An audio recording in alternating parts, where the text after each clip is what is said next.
Hello and welcome to this latest webcast from the INMO. We are again primarily addressing this to our Emergency Department members, but it should be of interest to all members of the organisation. We're recording this on the afternoon of Wednesday, the 16th of March. We have just completed the first review under the auspices of the Work Place Relations Commission of the operation of the ED agreement to ease overcrowding. You may have seen in recent days that the INMO had growing concerns over management's willingness to implement all strands of the agreement with the urgency that they deserve. Following today's second review, I can now confirm to all members that the HSE and the Department of Health have confirmed their absolute commitment to implement all strands of the agreement, and in particular, in terms of immediate issues, a number of steps are to be taken. One, all senior management and senior clinical managers are to be reminded that they must continue to meet with iINMO ED representatives at hospital level and at group level every week. That is vital so as we can monitor the operation of the agreement and in particular the application of the escalation policy.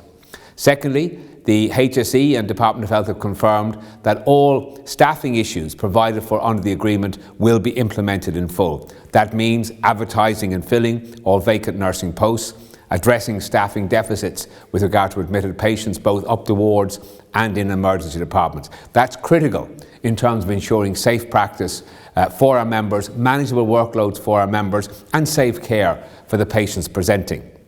Thirdly, we are to commence discussions next week with the management side about the commencement of the task force on staffing in emergency departments, and that is to be completed as provided for in the agreement within 3 months. That's vital so that we stabilise the staffing levels in emergency departments once and for all, that we're not always having to look for more staff depending on activity levels and so on. In the meanwhile, all other elements of the agreement are also being implemented.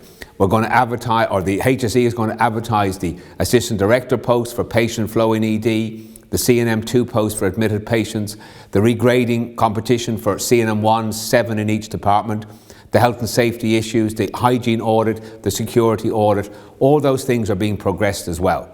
Now that's all good news because it's putting back on track the agreement which quite clearly the management side were wavering about due to funding issues and so on. They've been addressed arising from today's meeting.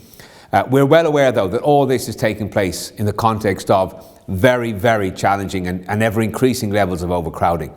But it is still our belief, based upon our members' acceptance, that this ED agreement provides the best platform, the best avenue that we can respond, the hospital can respond to overcrowding at an earlier stage, minimise that overcrowding and staffing properly to deal with that overcrowding.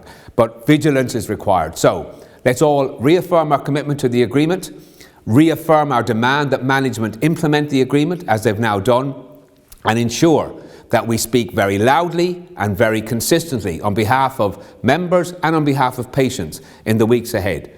Finally, the WRC, the Workplace Relations Commission, will carry out a second review of the implementation of the agreement at 10:30 on Friday the 15th of April. So again, that ensures that we constantly work on implementing this agreement in the interests of our members and the interests of the patients you look after.